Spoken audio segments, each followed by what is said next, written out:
சிதம்பரம் நடராஜர் கோவிலுக்கு மேற்கு பகுதியில் திருப்புலிச்சுரம் என்ற கோவில் உள்ளது. அதன் எதிரே திருப்புலிச்சுரம் தீர்த்த குளமும் உள்ளது. 63 நாயன்மார்களில் ஒருவரான திருநீலகண்ட நாயனாரும் அவர் மனைவியும் இக்கோவில் எதிரே உள்ள தீர்த்த குளத்தில் மூழ்கி எழுந்தபோது இளமை பெற்றதால் இளமையாக்கினார் கோவில் என்றும் இளமையாக்கினார் கோவில் குளம் என்றும் பெயர் பெற்றது.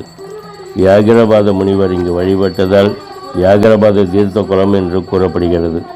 திருநீலகண்டர் சிவபெருமானின் தீவிர பக்தர் ஆவார். இவர் சிவபெருமானை தினமும் வழிபட்டு சிவனடியார்களுக்கு இலவசமாக திருவோடி செய்து கொடுத்தும் அமுது படைத்தும் சிவதொண்டு செய்து வந்துள்ளார். ஒருமுறை திருநீலகண்டர் தவறான இடத்திற்கு சென்று வந்ததால் அவருடைய மனைவி ரத்தினசலை, நீலகண்டரின் மேல் ஆணையாக கூறுகின்றேன், இனி என்னை தீண்டக்கூடாது என கூறிவிடுகிறார்.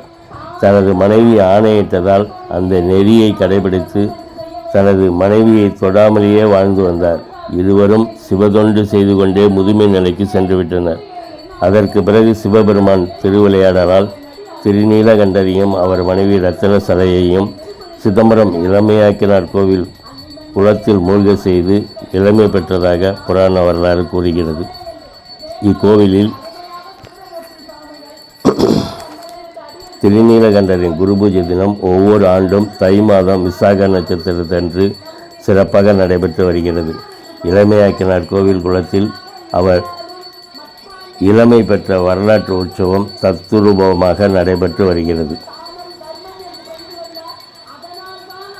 இந்த வீடியோ குறித்து முழுமையாக தகவல்களை தெரிந்து கொள்ள கீழே உள்ள டிஸ்கிரிப்ஷன் பாக்ஸில் கொடுக்கப்பட்டுள்ள tillaygeetham.com லிங்கை ப்ரெஸ் செய்து முழுமையாக தெரிந்து கொள்ளலாம்.